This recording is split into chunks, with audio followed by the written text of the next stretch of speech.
मोक्ष सायुजता जोडे. घडे आणि जोडे हे दोन शब्द फार महत्त्वाचे आहेत. आलिंगन घडलं तर मोक्ष जोडला जातो. आपलं आलिंगन घडत नाही, आपण काय करतो, आलिंगन देतो, त्यामुळे आपल्याला मोक्ष प्राप्ती होत नाही. तुकोबराय सांगतात, आलिंगन घडे मोक्ष सायुज्यता जोडे, ऐसा संतांचा महिमा झाली बोलायाची सीमा. अशा संतांचा महिमा काय म्हणून मी वर्णन करू, माझ्याकडे ते शब्द सांगता येणार. झाली बोलायाची सीमा. संतांना तीर्थांना महत्त्व कुणामुळे आलं असेल तर माझ्या संतांच्यामुळं. तीर्थे पर्व काळ अवघी अवघी पाया पेसकळ, ऐसा संतांचा महिमा झाली बोलायाची सीमा. आणि तुकोबराय शेवटच्या चरणामध्ये सांगतायत, तुका म्हणे देवा त्यांची, अशा संतांची ज्या संतांचा महिमा वर्णन करू शकत नाही, ज्यांच्या आलिंगनानं मोक्ष प्राप्ती आहे, अशा संतांचा महिमा मी काय म्हणून वर्णन करू. आणि त्या संतांची सेवा मला घडली की ती देवापर्यंत पोचते. तुका म्हणे देवा त्यांची केली पावे सेवा, ऐसा संतांचा महिमा झाली बोलायाची सीमा. विठ्ठला विठ्ठला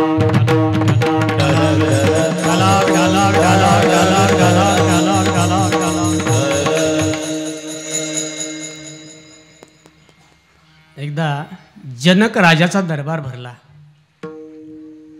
जनक राजा कोण आहे? मिथिला नगरीचा राजा आहे. सीतामायांचे पप्पा, सीतामयाचे पप्पा, सीतामयांचे वडील जनक राजा मिथिला नगरीचा राजा आहे. दरबार असा भरलेला आहे आणि अशा भर दरबारामध्ये एक 8 ठिकाणी वाकडा असणारा ऋषी त्या ठिकाणी आला. काय त्याचं नाव? म्हणा बुवा तुझं तपलं तू बघ, काय असेल ते 1.5 तास उरक, गबाळ उरक, गबाळ आवर.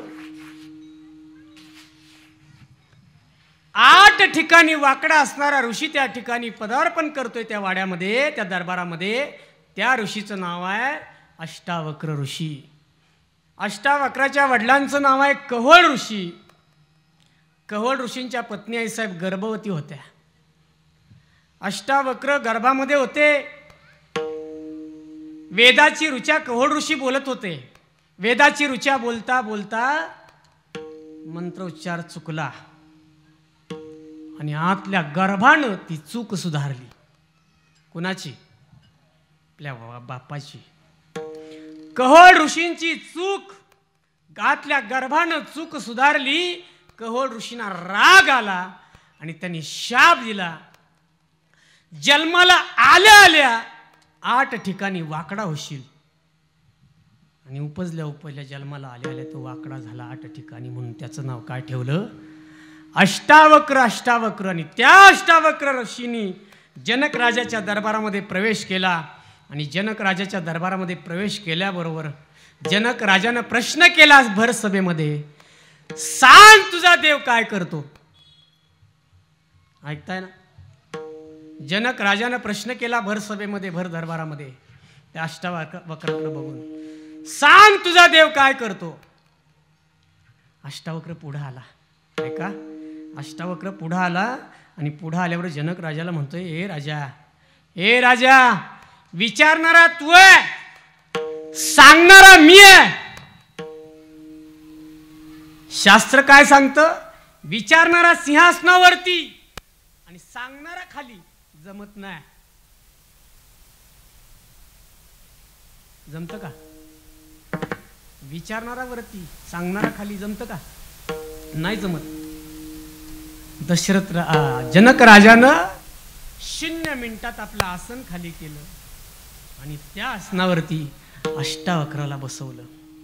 आता अष्टावक्र सिंहासनावरती आहे आणि जनक राजा खाली आहे. पुन्हा एकदा जनक राजानं प्रश्न केला, सांग तुझा देव काय करतो. आता तुम्हाला सांगावं लागेल. म्हणा तुला सांगायसाठीच बोलावलाय. कशाला बोलावलाय तुला? सांगायला लागलोय. 5 मिनिटापूर्वी जनक राजा ज्या सिंहासनावरती होता त्या सिंहासनावरती आता कोण आहे? बोला की, बोला बोला बोला. आता कोण आहे? अष्टावक्र आहे की नाही? आणि खाली राजा आहे.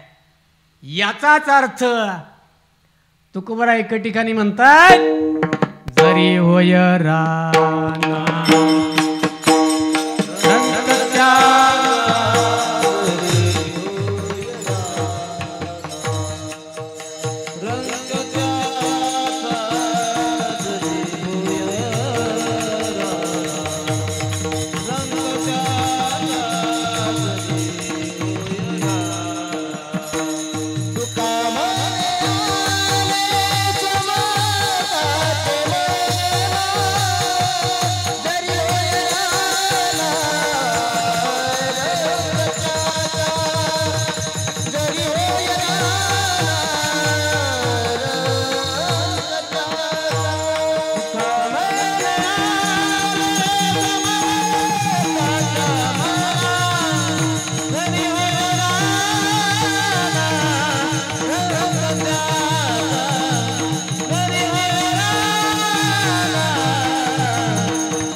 कशासाठी दृष्टांत दिला? कीर्तनकाराच्या आसनापेक्षा आपलं आसन उंच नसावं महाराज, यासाठी दृष्टांत दिला. ऐकलं त्यांना धन्यवाद, ना ऐकलं त्यांना डबल धन्यवाद. विठाल चला, मला अभंगाकडे वळायचे. आलिंगन घडे मोक्ष सायुजता जडे. मोक्ष 3 प्रकारे मिळतो माणसाला. प्रत्येक प्राण्याला मोक्ष हा 3 प्रकारे मिळतो. एक, संतांची कृपेची नजर आपल्यावरती पडली की मोक्ष प्राप्ती आहे. संतांचा वरदहस्त आपल्या मस्तकावरती पडला की मोक्ष प्राप्ती आहे. आणि संतांनी आलिंगन दिलं की मोक्ष प्राप्ती आहे. एका मोक्षाचा थोडक्यात विचार करूया. संतांची कृपेची नजर आपल्यावरती पडली की मोक्ष प्राप्ती आहे. नाथबाबांच्या वाड्यासमोरून एक दाम्पत्य, एक जोडपं, नवरा बायको निघालेले कामावरती. कष्टकरी आहे, काम करे, फिरतं कुटुंब आहे. काम करायला निघाले लहानसं मुलगा त्यांच्याबरोबर आहे, 10-11 वर्षाचं. जात असताना नाथबाबांच्या वाड्यासमोरून जात असताना त्याला पुरणपोळीचा वास आला आणि त्यानं हट्ट धरला, आई बाबा मला आत्ताच्या आत्ता पुरणपोळी हवी आहे. आता याला कुठून द्यायची पुरणपोळी? कामावरती निघालेला आहे, काम नाही आज केलं तर संध्याकाळी भाकरी मिळायची मोकात, याला कुठून द्यायची पुरणपोळी? पण बालहट्ट, स्त्रीहट्ट, राजहट्ट कुणी पुरवू शकत नाही. त्या पोरानं हट्ट धरला, हातपाय चोळायला लागलं, रडायला लागलं, आरडायला लागलं, गोंधळ करायला लागलं. काहीतरी गोंधळ बाहेर चालू आहे म्हणून नाथबाबा वाड्यातून बाहेर आले आणि विचारलं, काय चाललंय? म्हटले, काय प्रकार आहे? बघा ना, हे पोरगं रडतंय आत्ताच, याला पुरणपोळीचा कुठून वास आला आणि आत्ताच्या आत्ता पुरणपोळी मागते, कुठून द्यायची याला पुरणपोळी? म्हणले, एवढीच अडचण आहे ना, काही काळजी करू नका, तुम्ही जावा, याची जबाबदारी माझ्यावरती सोडा, याचा मी सांभाळ पालन पोषण मी करतो. त्या पोराला तिथं सोडलं. त्या पोराचं नाव आहे गावबा. ऐका, गावबा नाव आहे त्या पोराचं. गावबाला नाथबाबांच्या वाड्यामध्ये सोडलं आणि ते दाम्पत्य गेलं कामाला. आता नाथबाबांच्या वाड्यामध्ये दररोज देवाला नैवेद्य कशाचा? साजूक तुपातल्या पुरणपोळीचा.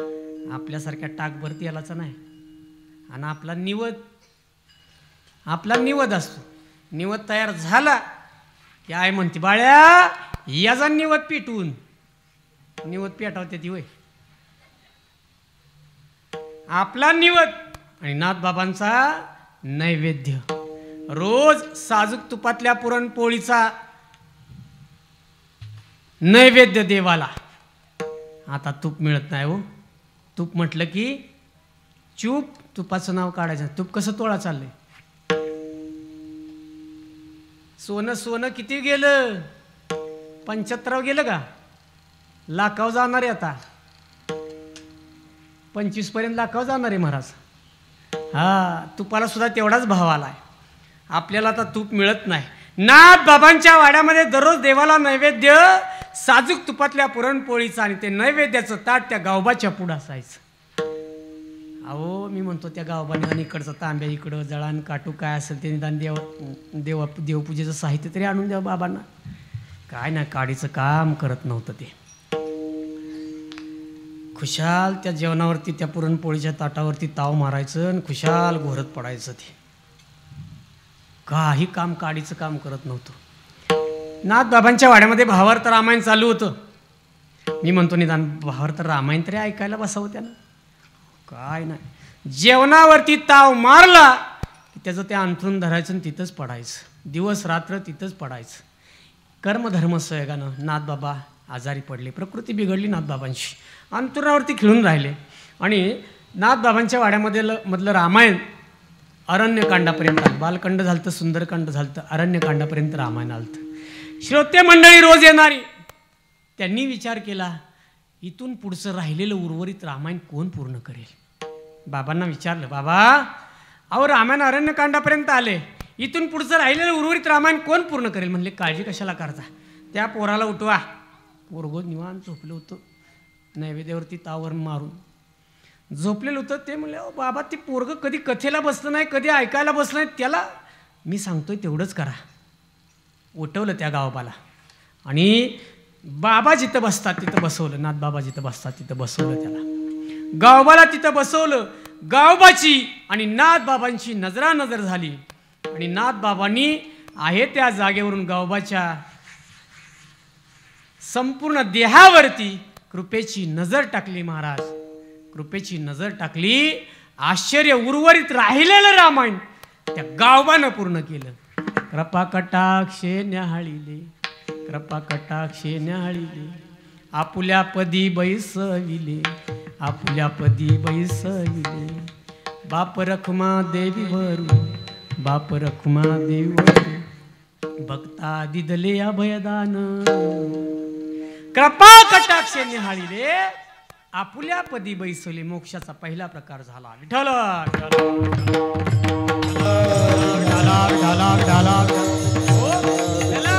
दुसरा प्रकार मी सांगून जाईन जाता जाता.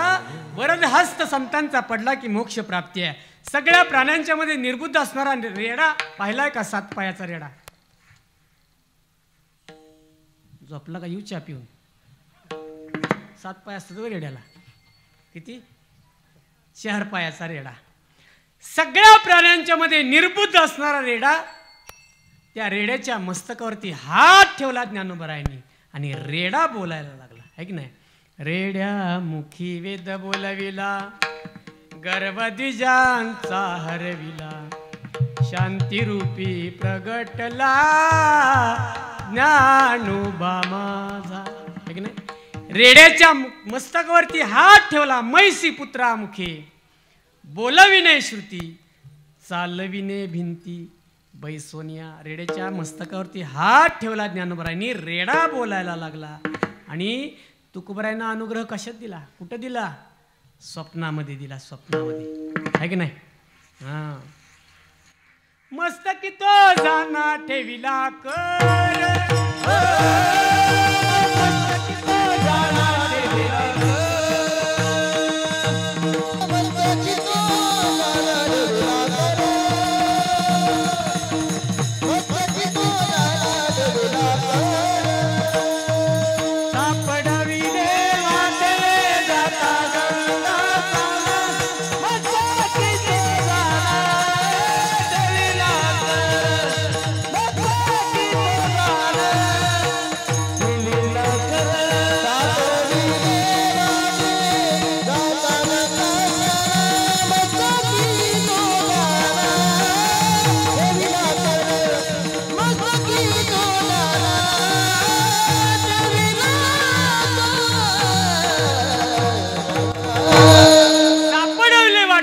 गंगासाना. गुरु परंपरेतला अभंग आहे. सापडविले वाटे जाता गंगा स्नाना, मस्तकी तो जाना ठेविला कर. भोजना मागती तुप पावशर, पडिला विसर काही कळे उपजला अंतराय. राघव चैतन्य केशव चैतन्य बाबाजी आपुले. मंत्र दिला रामकृष्ण हरी. माघ शुद्ध दशमी केला अंगीकार. सापडविले वाटे मस्तकी तो जाना.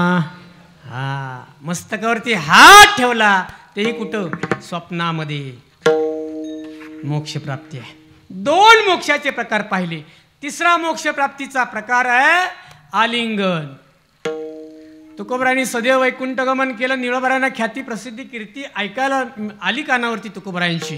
आणि निळोबरायांनी तुकोबरायांचा धावा चालू केला. तुकाराम तुकाराम तुकाराम तुकाराम. सदैव वैकुंठगमन केलेलं आहे तुकोबरायांनी. देवाला असं वाटलं आपण जावं आणि निळोबरायांची जी काही इच्छा असेल ती आपण पूर्ण करावी. देव स्वतः आले. निळोबरायांना ध्यानातून जागं केलं. निळोबराय उठा, काय अपेक्षा आहे, काय इच्छा आहे, काय मनोकामना आहे, बोला, मी तुमची पूर्ण करतो. काय अपेक्षा इच्छा मनोकामना असेल ती. निळोबराय काय म्हणावं निळोबरायने, तुझ लागी येथे बोलाविले कोणी, प्रार्थिल्या वाचोनी आलास का. हा, काही ठिकाणी न बोलावता जावं, काही ठिकाणी बोलावलं तरी, कुठं बोलावलं तरी जाऊ नाही. हा, ह्याला बोलावलं तरी जाऊ नाही, न बोलावता इथं न बोलावता यावं. महाराज निळोबराय म्हटले, अरे देवा तुला बोलावलं कुणी. निळा म्हणे, आम्ही नोळखोजी देवा तुकयाचा धावा करीत असो. देवा तुला आम्ही ओळखत नाही, आम्ही तुकयाचा धावा करतोय. देवाचा नाईलाज झाला, देव माघारी गेले. तुकोबराय आले. आता तुकोबराय किती वेळा आले हो, 3 वेळा आले. एकदा विनकऱ्या करता, एकदा पक्वाजा करता आणि एकदा पीटी मास्तर करता. बरोबर आहे का नाही ना. एकदा आपल्या कन्येसाठी भागीरथीसाठी, एकदा तेली समाजाचे संत संताजी जगनाडे महाराजांच्यासाठी आणि एकदा निळोबरायांच्यासाठी. निळोबरायांच्यासाठी आले तुकोबराय. निळोबरायांना ध्यानातून जागं केलं. निळोबराय उठा, आलोय. तुकोबरायांची मूर्ती पाहिली निळोबरायांनी आणि पाहिल्या पाहिल्या आलिंगन दिलं महाराज. आणि त्यावेळेच एक अभंग आहे, आलिंगने संतांची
छान छान छान छान. आलिंगने संतांच्या दिव्य झाली माझी काया, मस्तक हे पायावरी त्यांच्या ठेविता. आजी फिटले माझे कोडे बहुता दिवसांचे साकडे. तिसरा प्रकार आहे मोक्षाचा. संतांनी संताला आलिंगन दिलं की मोक्ष प्राप्ती आहे. अभंगाचं पहिलं चरण. आलिंगन आलिंगन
रामायणामध्ये तुकोबराय सांगतात, आलिंगन घडे मोक्ष सायुजता जोडे.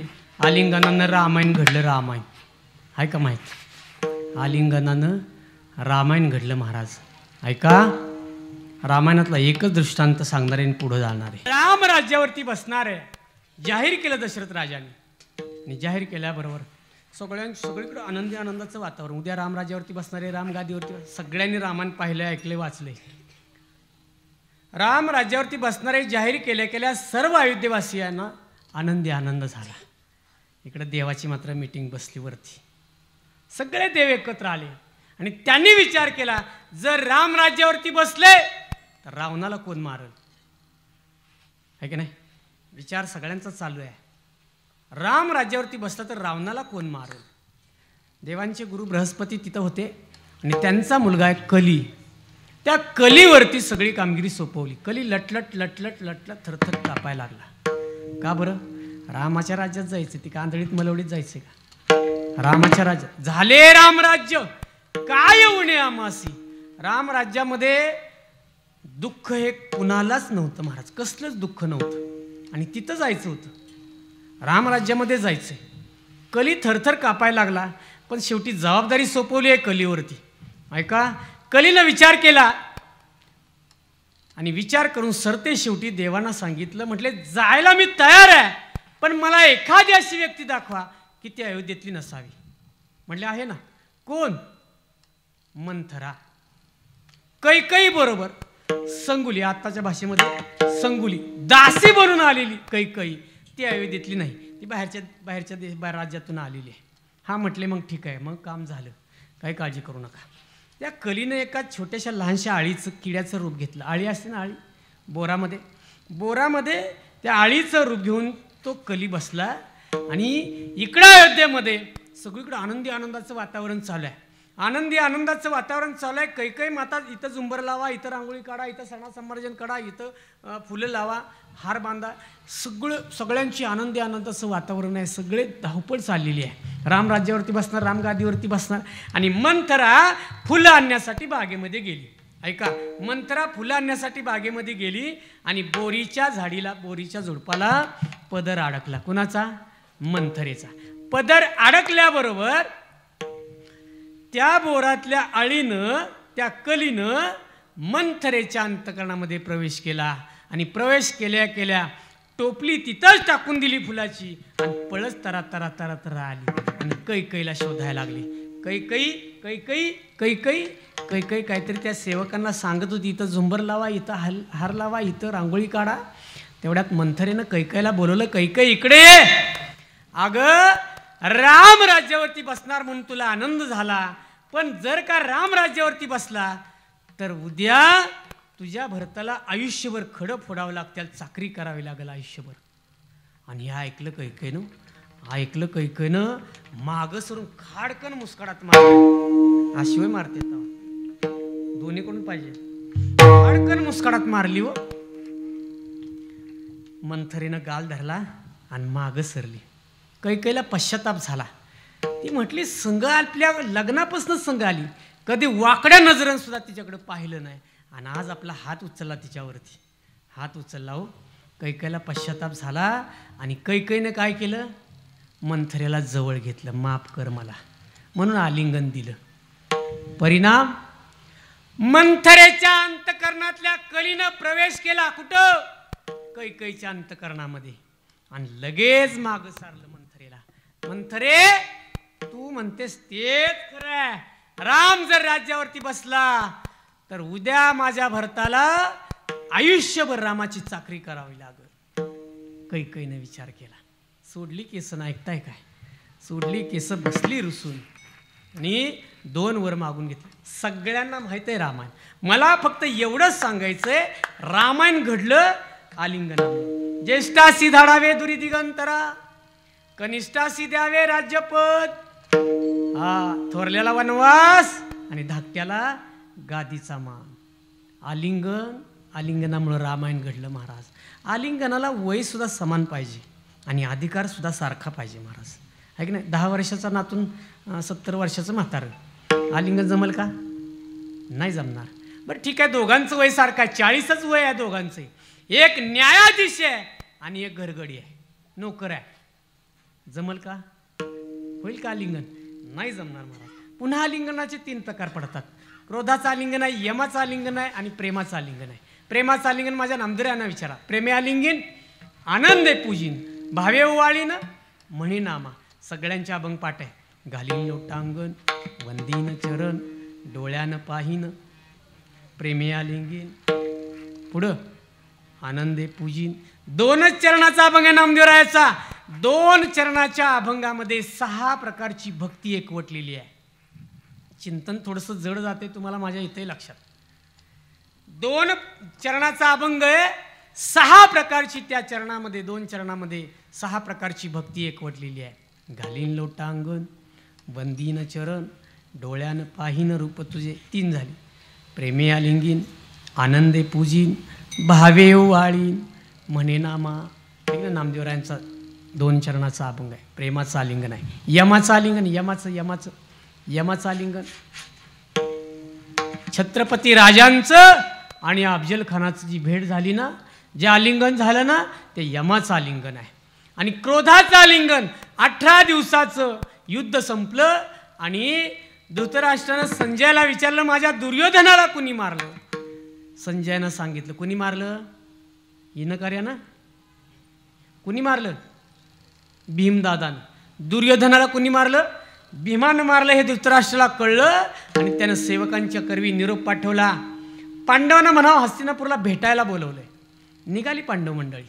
निघाल्याबरोबर भगवंत आडवे आले. न सांगता तुम्हा कळ येते अंतर विश्वी विश्वंबर परिहारची न लगे. मुंगीच्या पायातल्या घुंगराचा आवाज सुद्धा देवाला ऐकायला जातो. मग धृतराष्ट्राच्या मनातलं कपट कळलं नसेल वय. देव आडवे आले. पांडवाने विचारलं, कुठं निघालाय? म्हणजे हस्तिनापूरला काकांना भेटायला निघाले. काकांनी भेटायला बोलावले. देव म्हटले, भेटायला नाही बेट्यानो, रेटायला बोलावले. भीमा तू तर सावध राहा. भीमदादा म्हटले, देवा काय करावं लागेल? काय नको करू, तुझ्या हुबेब वजनाचा लोखंडाचा पुतळा ने तिथं धृतराष्ट्राच्या वाड्यामध्ये समोर, धृतराष्ट्राच्या समोर ने ठेव आणि मग सांग मला काय होतंय ते. धृतराष्ट्रानं हुबेब लोखंडाचा पुतळा तयार केला. पांडव मंडळी सगळी हस्तिनापूरला गेली. धृतराष्ट्राच्या वाड्यामध्ये प्रवेश केला आणि प्रवेश केल्याबरोबर पुतळा ठेवला आणि काकांना हाक मारली, काका या आम्ही आलोय, या भेटायचंय ना, या आम्ही आलोय. आता ते आंधळच होतो. चाचपडत बाहेर आलं. भीमा आलास? पांडवांनो आला? धर्मराजा, ए अर्जुना, ए नकुला, ए सहदेव आला?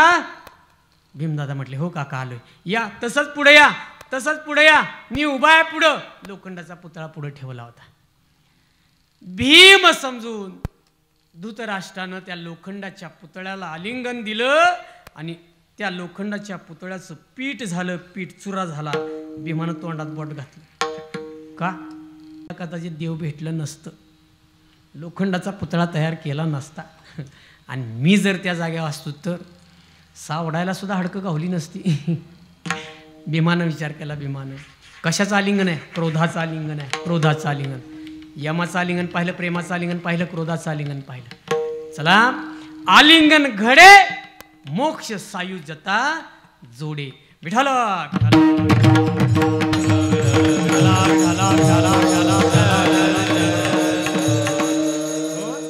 आलिंगनानं मोक्ष प्राप्ती आहे. आपण द्वादशीला पारणं सोडलं की आपण माघारी फिरतो. माघारी फिरत असताना पाडळे बुवा, पाडळे महाराज, आपण काय करतो एकमेकाला आलिंगन नाही देत, भेटतो आपण. आलिंगन दिल्यावर मोक्ष प्राप्ती आहे. आपण आलिंगन देत नाही, काय करतो? भेटतो. हां परत या बरं का, परत या. आता 19-10 दिवस झाले, 20-21 दिवस झालं, लवकर जायचं आता घराकडं. आपली लय घाई असते त्यावेळेला. आपण आलिंगन देतो त्यामुळं आपल्याला मोक्ष प्राप्ती नाही. तुकोबराय म्हणतात, आलिंगन घडे मोक्ष सायुज्यता जोडे. ऐसा संतांचा महिमा झाली बोलायाची सीमा. संतांचा महिमा किती म्हणून वर्णन करायचा आहे की नाही? संतांचा महिमा बघा ना, नोहे हा सामान्य महिमा संतांचा, नैवेद्य हातीचा मूर्ती जेवी. 5 वर्षाच्या बालकाच्या हातून पंढरपूरच्या मालकानं नैवेद्य खावा, संतांचा महिमा आहे की नाही? म्हैसी पुत्रा मुखे बोलविणे श्रुती चालविणे भिंती बैसुनिया नोहे हा सामान्य महिमा संतांचा नैवेद्य हातीचा मूर्ती जेवी उदका माझी वह्या ठेवणी कोरड्या दाखवणे रोकड्या विश्वजना जळी दगडा सहित वह्या तारी येल्या जैशाला ह्या है की नाही. कितीतरी महिमा सांगता येईल संतांचा महाराज, कितीतरी महिमा. फिरवले देऊळ जगा माझी ख्याती नामदेवा हाती दूध प्याला. हा कुणाचा महिमा आहे? जनाबाईच्या गोवऱ्या सुद्धा विठ्ठल विठ्ठल म्हणत होत्या. ऐकताय का? येऊच्या पिऊन चोखोबरायची हाडं सुद्धा विठ्ठल विठ्ठल म्हणत होती ना आपली. कोण म्हणलं थोबाड? जनाबाईच्या गोवऱ्या विठ्ठल विठ्ठल म्हणत होत्या, चोखोबरायची हाडं सुद्धा विठ्ठल विठ्ठल म्हणत होती महाराज, है की नाही. हा एक भावगीत आहे. महिला मंडळी म्हणणार का? म्हणताय का पाठीमागं? महिला मंडळी म्हणा म्हणा म्हणा, सर्वांनी म्हणा. हा विठ्ठल विठ्ठल जनाबाईच्या गौऱ्या बोलू लागल्या. सगळ्यांनी म्हणा की सगळ्यांनी म्हणा. पंगत सगळ्यांना होती ना महाराज. पंक्ती ताव हाणला तवा नाही कोण दिलं पडलं. म्हणा म्हणा म्हणा. हा विठ्ठल विठ्ठल जनाबाईच्या गौऱ्या बोलू लागल्या. वा. हे विठ्ठल विठ्ठल जनाबाईच्या गौऱ्या बोलू लागल्या. हे विठ्ठल विठ्ठल चोखोबाची हाडे बोलू लागली. विठ्ठल विठ्ठल चोखोबाची हाडे बोलू लागली. हे विठ्ठल विठ्ठल जनाबाईच्या बोलू लागल्या. विठ्ठल विठ्ठल जनाबाईच्या गौऱ्या बोलू लागल्या.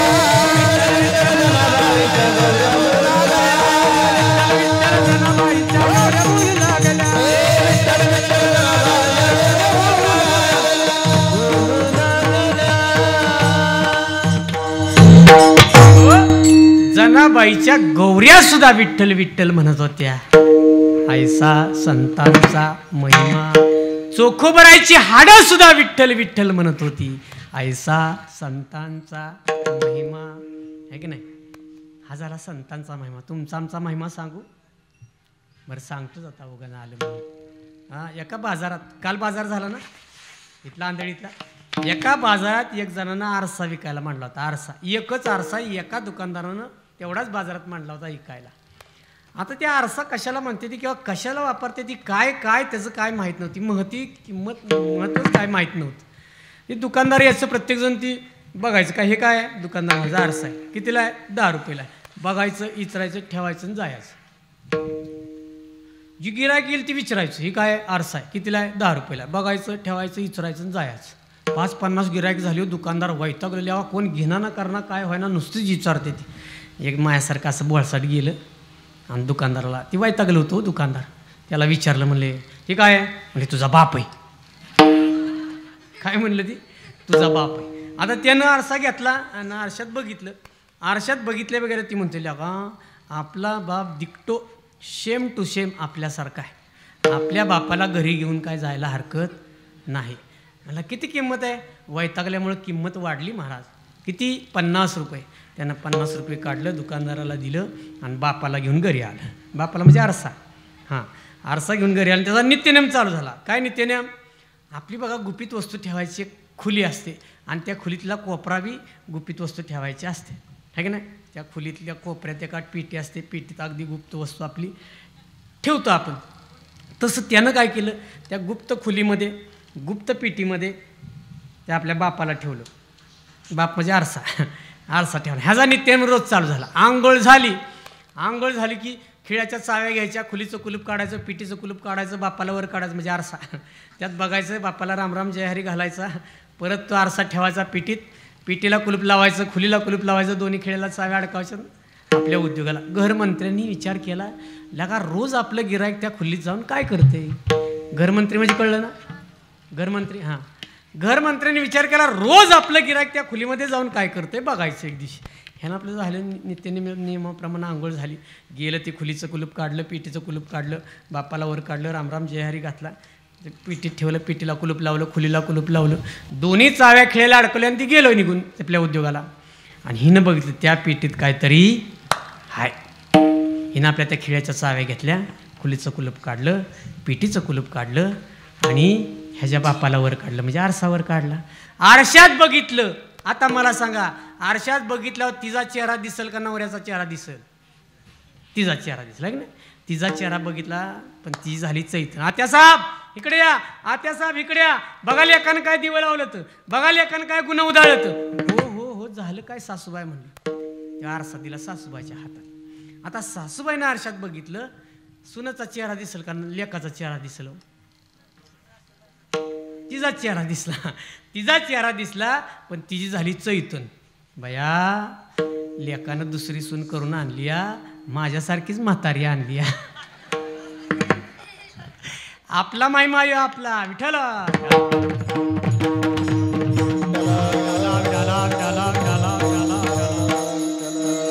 लक्ष्मण महाराज आणखी एक सांगतो. मुंबईला होतं, एक नोकरीला परमनंट नोकरी होती. परमनंट नोकरी होती पण छोकरी नव्हती. आता छोकरीचं लय अवघड झालंय. हां, परमनंट नोकरी होती, छोकरी नव्हती. त्याने विचार केला नोकरीला 2-3 वर्ष चांगलं परमनंट होऊन झाले, आता 4 वर्ष म्हणजे 2 महिन्यात सुट्टी यावं आणि लग्न करून जावं. बाबांना फोन केला, बाबा माझ्यासाठी सुंदर अशी मुलगी बघा, 2 महिन्याच्या सुट्टी येतोय. त्यांनी बी आपली मुलगी बघितली. 2 महिन्याच्या सुट्टीवालं लग्न झालं आणि गेलंय माघारी. 2 महिन्यात सुट्टी काटून 2 महिन्यात सुट्टी काटून गेलं मुंबईला आणि 2 महिन्यातच त्याच्या पोटाची हाबळ व्हायला लागली. त्यांनी लगेच फोन केला, बाबा माझ्या पोटात पाण्याची हाबळ होती, तेव्हा मी म्हणतोय आपलं तिला घेऊन जावं. लोका 4 वर्ष नोकरी परमनंट झालेला, तोपर्यंत ह्याची पोटापाण्याची हाबळ झाली आणि 2 महिन्यात लगेच ह्याची पोटापाण्याची हाबळ झाली. ती बी म्हणलं आपलं बिचार जावं बाबा घेऊन, ठकवा ठकमा विटव रकमा आम्ही आपलं करून खाऊ, जा घेऊन. ती घेऊन गेलं. आता इकडं मागं त्या म्हातारीनं काय केलं, लेका सुनाच्या लग्नात किती भांडी आली ती म्हणून बघायचं. तिनं ठरवलं. मग सगळी माळ्यावाली भांडी काढली. महिमा सांगते आपला, सगळी माळ्यावाली भांडी काढली. बरी एकटीला बघू वाटते गाव. 5-25 आयाबाया सगळ्या आळीतल्या गल्लीतल्या जमा केल्या आणि सगळ्या त्या आयाबाया जमल्या आणि भांडी काढली सगळी. आणि एक म्हातारी म्हणली, वैंस वैंस सगळी भांडी लेका सुनाच्या लग्नात आली ती, पण कुकर नाही आला. कुकर. आता त्या म्हातारीला माहीत नव्हतं कुकर कसला असतो, कसा पेटावते ते, आपलं कशाला वापरते ते, काय त्याचं काय माहीतच नव्हतं त्या म्हातारीला. म्हणजे कुकर नाही दिला. तिनं लावली काडी लावली आणि त्या सगळ्या आयाबाया गेल्या. सगळ्या आयाबाया गेल्या. हिनं भांडी भरत भरत सगळी भांडी दिली, कुकर नाही दिला. सगळी भांडी दिली, कुकर नाही दिला. सगळी भांडी भरली आणि लेकाला फोन फिरवला, बाळ्या आई काय ग, बोल ना, सुनबा आहे का घरात? हो म्हणले आहे ना, दे तिच्याकडं. बाळ्यानं फोन आपल्या बायकोकडे दिला आणि बायको लगे बोलली तिकडून, म्हणजे सून आत्यासाहेबाला म्हणली, आईसाहेब बोला. कुठल्या बावळ्यानं आईसाहेब शब्द काढलाय? कुणाला? सासूला आईसाहेब म्हणायचा? कुठल्या बावळ्यानं काढले? आता सासूला जर सुनन आई म्हणलं,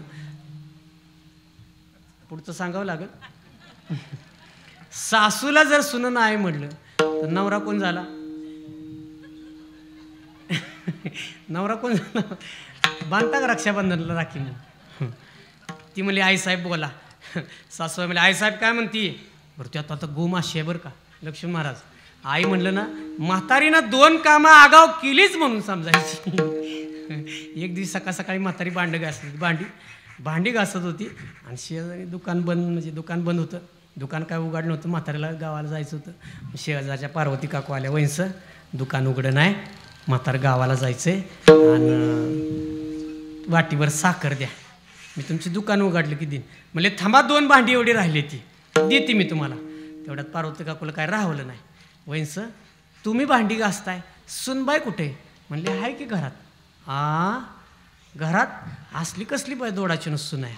तुम्ही भांडी घासताय, सुनबाई आत कुशाल घरात बसली आहे, झोपली आहे. गपे, माझ्या सुनाला काय म्हणू नको, माझी सून मला आई म्हणती. घास भांडी आई म्हणती. आई म्हणली ना की 2 कामं आगाव केलीच म्हणून समजायची. सासूबाई म्हणली आई काय म्हणती, पहिला आजची आज कुकर आला पाहिजे. हो म्हणले आत्यासाहेब, कुकर आणण्याची व्यवस्था करते. बाबांना लगी फोन फिरवला, बाबा आपल्या लग्नात चुकून कुकर राहिला आणायचा, तेवढा कुकर द्या. ती बी गेलं मलवडीला. 5 लिटरचा चांगला कुकर आणला, आलं आंधळीत आणि ते इनबाईच्या डोंबल्या आपलं ठेवला तिथं घरात. कुकर ठेवला आणि ती गेलं. आता हिला माहीत नव्हतं ना कुकर कसा वापरते ती, कसा पेटावते ती, कसा आग लावते, तिला माहीत नव्हतं. शेजारची आपली सुनबाई होती, नवीन लग्न झालेली, तिला हाक मारली, सुनबाई तेवढा कुकर पेटवून दे. म्हणली कुकर पेटवत नाही ती. नाही कुकरच मला कुकरच सांगायचं आहे. कुकर तेवढा पेटवून द्या. सुनबाई म्हणली पेटवत नाही ती, त्यात भात शिजत घालते ती. त्यात ती काय केलं तिनं, भात शिजत घातला. आणि त्या म्हातारीच्या घरी गॅस नव्हता, स्टोव नव्हता, चूल होती. चुलीला तिनं मापक जाळ लावला. सुनबाईनं मापक जाळ लावला आणि ती म्हटली आत्यासाहेब मापक जाळ लावला. जाळ संपत आला की समजायचं भात शिजलाय. मग तुम्ही आपलं दोघं मामांजीन तुम्ही ताटं करून घ्या आणि खा. म्हणले ठीक आहे, काय हरकत नाही. ती सुनबाई गेली आणि जाळ संपत आला. आणि जाळ संपत आल्या म्हातारीला आठवलं, सुनबाईनं सांगितले जाळ संपत आला की भात शिजला म्हणून समजायचं. जाळ मापात लावलेला संपत आला की म्हाताऱ्याला म्हणली, म्हातार बाबा फळीला तांब्या घ्या, हात धुवून या, मी तोपर्यंत ताटं करते. म्हातारं हात धुयाला बाहेर गेलं. ऐका आता, म्हातारं हात धुयाला बाहेर गेलं, हातावर पाणी वतणार तेवढ्यात कुकरनं हाणली शिट्टी. म्हातारं हात धुता आत आलं. लगा मी आतापर्यंत आत होतो तवर कोणी म्हातारीला बघून शिट्टी हाणली नाही. मी नेमका बाहेर गेलो की म्हातारीला बघून कोण शिट्टी हाणतंय बघायचं म्हणून म्हातारं आत आलं. इकडं तिकडं बघायला लागलं. म्हातारं जसं बघायला लागलं तशी म्हातारी म्हणे, नव काय हात धुता आत आला, काय भानगड, काय पाहिजे काय तुम्हाला. नाही म्हणले तुझं चालू दे. म्हातारं म्हणलं मलाच भास झाला असेल. म्हातारं परत गेलं हात धुयाला. आता ती का दम काढते का. म्हातारं जसं हात धुयाला पाणी वाटणार तेवढ्यात दुसरी शिट्टी हाणली. पण ह्याच्या डोक्यात शिट्टी वाजली ना. मी नेमकं बाहेर आलो की म्हातारीला बघून कोणतरी शिट्टी हाणतंय.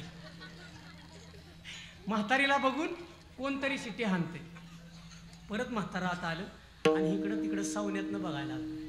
सावण्यातनं कोण आले. म्हातारी वैतागली. पहिल्या वेळेला सांगितलं नाही. म्हातारी वैतागली. म्हातारी मी काय मिली का, सांगा की काय पाहिजे तुम्हाला. काय हात धुता हात 2 वेळा आला, काय पाहिजे तुम्हाला सांगा की, मी काय मिली का. म्हातारं म्हणलं मी बाहेर म्हणजे म्हणाला मी बाहेर गेलो नेमकं म्हातारीला बघून कोण शिट्टी हाणते. बरं आता हाणू दे शिट्टी दाखव. म्हातारं म्हणलं बरं आणि निघालं. तिथंच चूल होती ना. म्हातारं तिथनं निघालं. 3ऱ्या वेळेला शिट्टी हाणली आणि ती बघितली म्हाताऱ्यानं. हे आजच आले आणि नेमकं मी बाहेर गेलं की ह्याला बरी म्हातारीला बघून शिट्टी हाणायची सुचते. पाटा टेकाला होता, पाटा बिताडाला पाटा. कणत म्हाताऱ्यानं उचलला पाटा. उचलला पाटा. कुकरवर जसा आदळला, चुली सकाट कुकरचा कानावला केला महाराज. हे आपला महिमा आहे. काय महिमा वर्णन करायचा. जनाबाईच्या गौऱ्या सुद्धा विठ्ठल म्हणतात. संतांचा महिमा आहे. चोखोबाची हाडं गाव कुस रचत असताना, गाव कुस बांधत असताना त्या गाव कुशी खाली हजारो माणसं मेली महाराज. हजारो माणसं मेली. कळलं नामदेवरायाला. नामदेवराय पळत देवाकडे गेले. देवा गाव कुशी खाली हजारो माणसं मेली मंगळवेड्यातली. चोखोबराय सुद्धा त्यामध्ये गेले. आता पुढचा विधी कसा करायचा. देव म्हणले सोपं आहे नामदेवा, जा चोखोबरायची हाडं घेऊन या. हजारो माणसं त्या खाली ढिगाऱ्याखाली गावली. ती कुठलं हाड चोखोबरायचं, कसं ओळखायचं. देव म्हटले नामा हाड घ्यायचं आणि कानाला लावायचं. ज्या हाडातून विठ्ठल असा ध्वनी येईल ना, ते हाड माझ्या चोखोबाचं. जा. नामदेवराय गेले. हाड काढायचे ते काम चालू होतं. नामानं ते एक हाड घ्यावं, कानाला लावावं.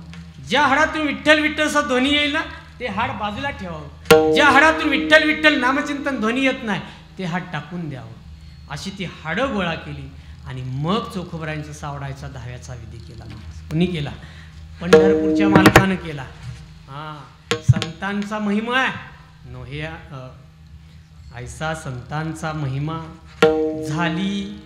झाली बोलायाची सीमा म्हणजे सीमा नावाची मुलगी नाही. खाल्ल्याळीची, वरल्याळीची, नकटी चपटी ती सीमा नाही. सीमा म्हणजे हद्द. हितली सीमा नाही. सीमा म्हणजे हद्द. 10 जण आहेत, 10 जणांमध्ये 9 माळकरी आणि 1 दारुडे. ऐका, 10 जण आहेत, 10 मध्ये 9 माळकरी आणि 1 दारुडे. 1 दारुडे 9 जणांना बोलून देत नाही. देतं का बोलून? 1 दारुड 9 जणांना बोलून देत नाही. त्यावेळेला 9ची 9 जण म्हणते ते बाबा तुझ्या पुढे हात टेकलं आमचं, म्हणतात का नाही? त्या न्यायानं संतांचा महिमा वर्णन करता करता तुकोबराय म्हणतात, ऐसा संतांचा महिमा झाली बोलायाची सीमा. हा, सीमा म्हणजे हद्द, हद्द, बाउंड्री. माझ्याकडचे शब्द संपताय. शब्दशा अर्थ घ्यायचा नाही, वाच्यार्थ घ्यायचा, ते लक्षार्थ घ्यायचा. लक्षार्थ घ्यायचा. काय होतं, कधी कधी असं होतं, शब्दाचा जर शब्दशा अर्थ घेतला तर घोटाळा होतो. काय होतं, नवरा बायको जेवत होती रात्री संध्याकाळची. जेवत असताना नवरा बायकोला म्हणला, तू डोक्यानं कामच करत नाही, डोक्यानं काम करत जा. ती म्हणली बरं, मान हलवली, झोपली आणि सकाळ उठली. सकाळ उठल्यावर काय झालं, अंगण झाडत होती आणि चुलीवर पाणी तापायला ठेवलं होतं. जाळ होता चिपाडाचा. चिपाडाचा जाळ माग आलता आणि हे झाडत होती अंगण. अंगण झाडता झाडता चिपाडाचा जाळ माग आलेला. तिच्या लक्षात आलं, रात्री नवऱ्यानं सांगितले डोक्यानं काम करायचं. रात्री नवरा म्हणला डोक्यानं काम करत नाही, डोक्यानं काम करत नाही, डोक्यानं काम करत नाही. पडली पालतीन, जाळ सारला डोक्यानं. याला डोक्यानं काम.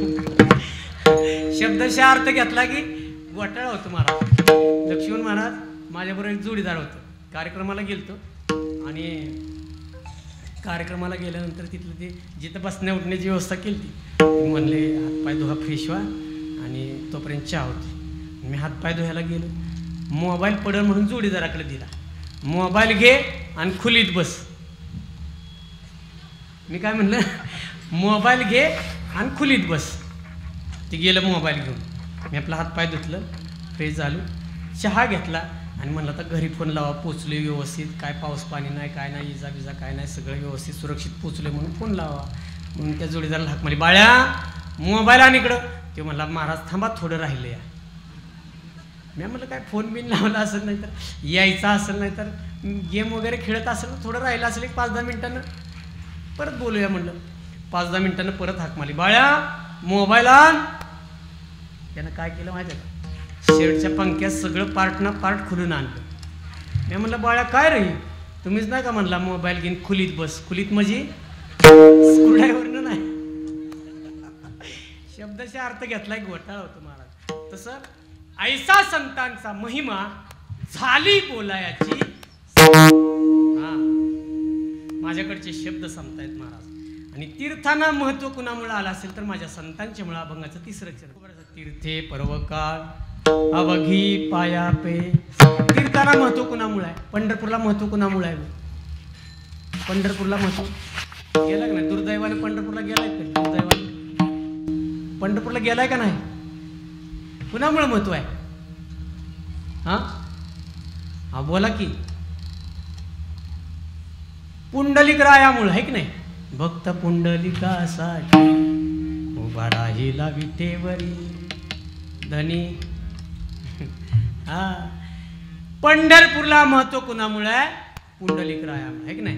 पुंडलिक वरद हरी विठ्ठल. हा, पहिला गजर कुणाचा आहे? पुंडलिक रायाचा आहे. तीर्थाला महत्व संतांच्यामुळे आहे महाराज, संतांच्यामुळे. आळंदीला महत्व ज्ञानोबरायांच्यामुळे आहे. देहूला तुकोबरायांच्यामुळे, पैठणला नाथबाबांच्यामुळे, त्र्यंबकेश्वरला निवृत्तीनाथांच्यामुळे. तीर्थे पर्वकाळ अवघी पायापे सकळ. तीर्थांना महत्व कुणामुळे असेल तर संतांच्यामुळे. तीर्थे पर्वकाळ अवघी पायापे सकळ. पायच का शब्द वापरला असेल तुकोबरायांची भाषा आहे. हा बघा, जाता जाता एक सांगून जाईल, संतांचे पाय पहावे, संतांचे पाय पहावे आणि देवाचं मुख पहावं. बरोबर आहे का? पाहिन श्रीमुख. हा, तुका म्हणे माझे हेची सर्व सुख. पाहिन श्रीमुख. आवडे हे रूप गोजिरे सगुण. आवडे हे पाय नाही म्हटले आहे की नाही, पण संतांचे पाय, संतांचे पायी हा माझा विश्वास, सर्व भावे दास झालो त्यांचा, किंवा संत चरण रज लागता सहज, वासनेचे बीज जळून जाय. संतांच्या पायाच्या धुळीची अपेक्षा देव करतात. हा, देवैची रज चरणाची माती, धावत चालती मागे मागे. चरणाला एवढं महत्व कुठून आलं? चला, तुकोबराय भंडाऱ्या डोंगरावरती एकदा नामचिंतन करायला गेले. आवलीनं यावं, चौकामध्ये विचारायचं नाही, चौकामध्ये यावं, मातीला कान लावावे. आणि मातीला कान लावल्याबरोबर ज्या वाटेची माती, भंडारा डोंगराकडची वाट वेगळी आहे, भामचंद्र डोंगराकडे जाणारी वाट वेगळी आहे, आणि घोराड्या डोंगरावरती जाणारी वाट वेगळी आहे. चौकामध्ये यावं, कान लावायत मातीला. ज्या वाटेची माती विठ्ठल विठ्ठल म्हणेल, ज्या वाटेची माती रामकृष्णारी म्हणेल, त्या वाटेनं आवलीनं जावं. भंडारा डोंगरावरती नामचिंतनासाठी गेले. भाकरीची टोपली आहे, पाण्याची चरवी टोपलीमध्ये आहे, आणि टोपली घेऊन आईसाहेब निघाले. तुकोबरायांच्या पत्नी आवली साहेब निघालेत. आणि वाकड्यावर आता एस टी जाते, आता गाडी जाते वर. पहिली एस टी गाडी जात नव्हती, वाहनं जात नव्हती, पायी रस्ता होता. वाकड्या वळणाच्या वाटेनं आवली आईसाहेब निघाले. जाता जाता 6 अंगला करवंदीचा काटा मोडला बघा. देव इच्छी रज चरणाची माती, संतांच्या पायाची धूळ सुद्धा, त्या धुळीची देव अपेक्षा करतो. काटा मोडला, आणि काटा मोडल्यावर आई ग करून खाली बसल्या आवली साहेब. इकडं तिकडं पाहिलं, कुणी दिसलं नाही. हाक मारली, कोण आहे का? तेवढ्यात गुरं राख्याचं रूप पंढरपूरच्या मालकानं घेतलं. खांद्यावरती घोंगडी, हातामध्ये काठी, आणि आवली आईसाहेबांच्या जवळ आले. मावशी काय झालं? काटा मोडला. काढू का? तुला काटा काढा येतो? देव मनातली मनात म्हणले, भल्या भल्याचं काट काढलं, तुझा काटा मला लय आहे. म्हणले काढ बाबा. आता ऐका, काटा काढायची क्रिया करत असताना ज्याचा काटा मोडलाय त्याचा पाय कुठे घ्यायचा? कोण म्हणलं मस्तका? कुठे घ्यायचा? गुडघ्यावर घ्यायचा, आहे की नाही? जो काटा काढणार आहे त्याच्या गुडघ्यावरती पाय घ्यायचा. देवानं पाय घेतला गुडघ्यावरती, कुणाचा? आवलीचा, तुकोबरायांच्या पत्नीचा. आणि पहिली क्रिया काय करतो आपण? थुंकी लावतो, आहे की नाही? थुंकी लावतो. देव इच्छी रज चरणाची माती. थुंकी सारखं लावायचं वारंवार. कशासाठी थुंकी लावतो? काटा व्यवस्थित दिसावा, सारखी थुंकी लावायची. देव देव देव सारखे थुंकी लावायची. आवली आईसाहेबांच्या पायाची धूळ. आणि कधी काटा काढला कळलं सुद्धा नाही. तेवढ्यात आवली आईसाहेब म्हटल्या, काढला काटा? म्हणजे कवाच काढला, आणि कळलं बी नाही मला. कसं कळलं? देवाचा हात लागलाय ना, देवाचा हात लागलाय, कसं कळलं? तेवढ्यात देव अंतर्धान पावले. आवलीनं ती पाठी घेतली आणि निघाल्या. डोंगरावरती आल्या, तुकोबरायांना पाठी ठेवली, तुकोबरायांना जेवण वाढलं. तुकोबरायांनी पहिला घास खाणार तेवढ्यात लक्ष गेलं. आवले पाय रक्तानं माखलाय, काय भानगड आहे? काय नाही, काटा मोडला. काढला का? हो म्हणले काढला. कुणी काढला? कोण गुरु राखी होता, खांद्यावर घोंगडी होती, हातामध्ये काठी होती, काय गोंड स्वरूप होतं त्याचं. त्याच्याकडं सारखं असं बघतच बसावं असं मला वाटलं. आणि हे ऐकल्यावर तुकोबरायांनी 2 मिनिटं डोळे झाकले. आणि डोळे झाकल्यावर तुकोबरायांच्या लक्षात आलं, पंढरपूरच्या मालकानं माझ्या आवलीच्या पायातला काटा काढला. पंढरपूरच्या मालकानं माझ्या आवलीच्या पायातला काटा काढला. हे देवा, एवढं हलक्या दर्जाचं तू काम केलंस. आणि देव करतो बरं का. साधा वया भक्ती काज नाही लाज धरित, ऐसी आशी शरण जावे शक्ती जीवेन वंचित. तीर्थे पर्व काळ. मला सांगायचंय, संतांच्या पायावरती तीर्थ आहेत. संतांच्यामुळे तीर्थांना महत्व आहे. तीर्थे पर्व काळ अवघी पाया पे सकळ. आणि अशा संतांची सेवा करायला मिळाली.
देवा तुका म्हणे संत सेवा हेची देवा पै उत्तम आहे की नाही. तुका म्हणे मज घडो त्यांची सेवा तरी माझ्या दैवा पार नाही. देव सारावे परते पण संत पूजावे आरती. एक वेळ देवाची पूजा करू नका, एक वेळ देवाला बाजूला सारा, पण संतांची सेवा करा. तुकोबराय म्हणतात तुका म्हणे संत सेवा हेची देवा पै उत्तम. त्या न्यायाने तुका म्हणे देवा त्यांची कुणाची ज्यांच्या आलिंगनानं मोक्ष प्राप्ती आहे अशा संतांचा महिमा काय वर्णन करायचा.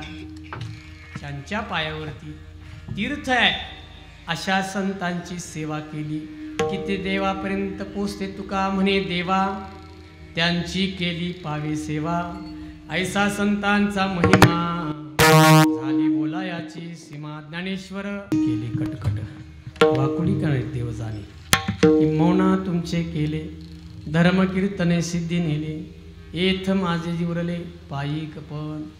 चुकून काय वाईटसा शब्द गेला असेल माझी मला परत करा, सुधारून पुन्हा तुमच्या स्वर मांडण्याचा प्रयत्न करेन. झालेली सेवा याच ठिकाणी वारकरी संप्रदाय आराध्य दैवत पंढरीश परमात्मा पांडुरंगाच्या रुक्मिणी आईसाहेबांच्या चरणांमध्ये समर्पित करतो. झालेली सेवा ज्यांच्या निमित्तानं ज्यांच्या योगानं हा सप्ताह चालू आहे हनुमंतरायांच्या चरणांमध्ये सेवा समर्पित करतो. झालेली सेवा माऊली ज्ञानोबरायांच्या जगद्गुरू तुकोबरायांच्या आदीकडून सर्व संतांच्या चरणांमध्ये समर्पित करतो. झालेली सेवा आईवडिलांच्या चरणांमध्ये समर्पित करतो.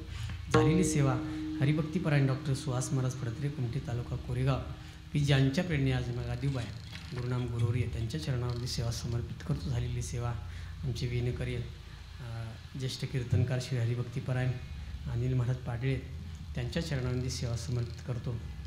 गायनाचार्य महाराष्ट्राच्या बाहेर ज्यांनी आपली कीर्ती गाजवलेली आहे, गान कोकिळा म्हटलं तरी काय हरकत नाही.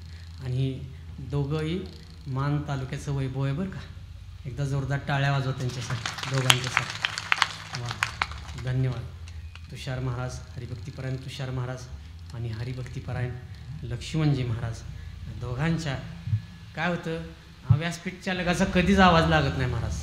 हे मलाही मान्य आहे, कितीतरी वेळा मी मान्यही केलं. आणि कुठल्याही व्यासपीठ चालकाचा भाव कुठल्याही घ्या, जे कसं आहे जे अगदी सेपरेट ज्यांचं गायन आहे त्यांचा अगदी स्वर परफेक्ट लागणार. व्यासपीठ चालवून नाही आवाज चालणार कधी.